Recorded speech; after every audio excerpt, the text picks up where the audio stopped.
Çocuklarım için onların adına Afrika'da kurban kesiyorum. Bu da kurban parasıdır.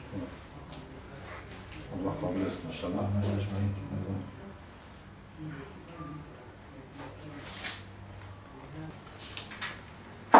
Ben adresini O Ömer abinin Afrika için göndereceği kurban yardımıdır. Rabbim kabul etsin inşallah. Amin. Allah razı olsun. Euzubillahimineşşeytanirracim. Bismillahirrahmanirrahim. Elazığ Umut Kervanı olarak Elazığ'da kurban bağışlarını almaya başlamışız. Elazığ Umut Kervanı Yardımlaşma Derneği olarak Elazığ'da kurban bağışı alma kampanyamızı başlatmışız. Hayırseverlerden aldığımız kurban etlerini inşallah fakir ve muhtaç ailelere ulaştıracağız. Bildiğimiz gibi önümüzde bayram vardır, Kurban Bayramı vardır. Kurban Bayramı denince zaten aklımıza ilk gelen Hz. Adem'in çocukları Habil ile Kabil'dir. Ki kurban onlardan bize buraya günümüze kadar gelmiştir. Yani Habil'in Allah'a adadığı temiz kurbanı kabul olmuş, Kabil'inki de kabul olmamış. Yani bundan dolayı bu da bize bir ders, bir ibret olsun ki Allah Teala bunu Kur'an-ı Kerim'de zikrettiğine göre yani biz insanlara kurban verirken, adak verirken, hayır verirken yani infakta bulunurken güzel şeylerden vermemiz lazım. Yani hayırlı, temiz olanından vermemiz lazım.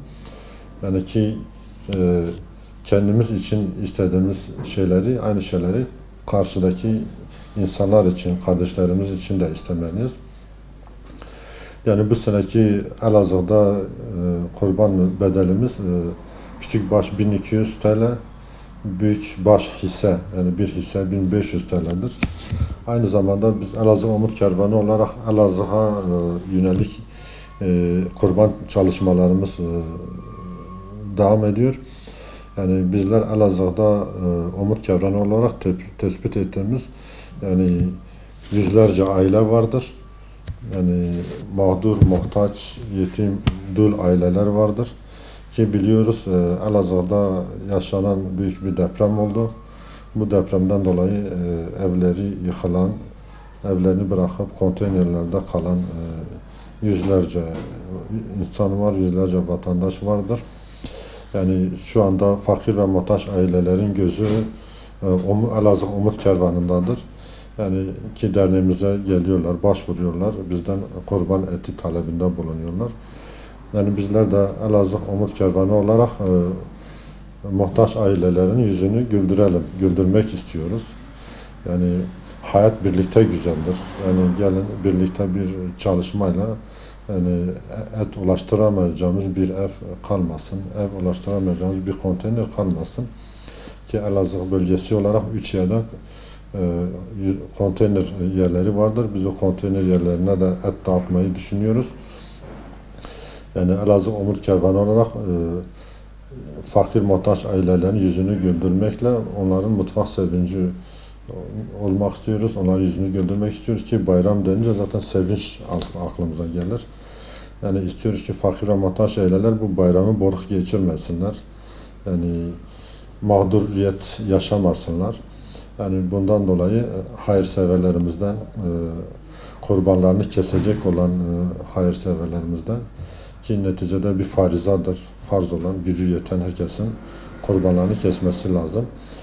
Dolayısıyla kurbanlarını kesen vatandaşlarımız kurbanlarını Elazığ Umut Kervanı aracılığıyla fakir ve muhtaç ailelere ulaştırsınlar.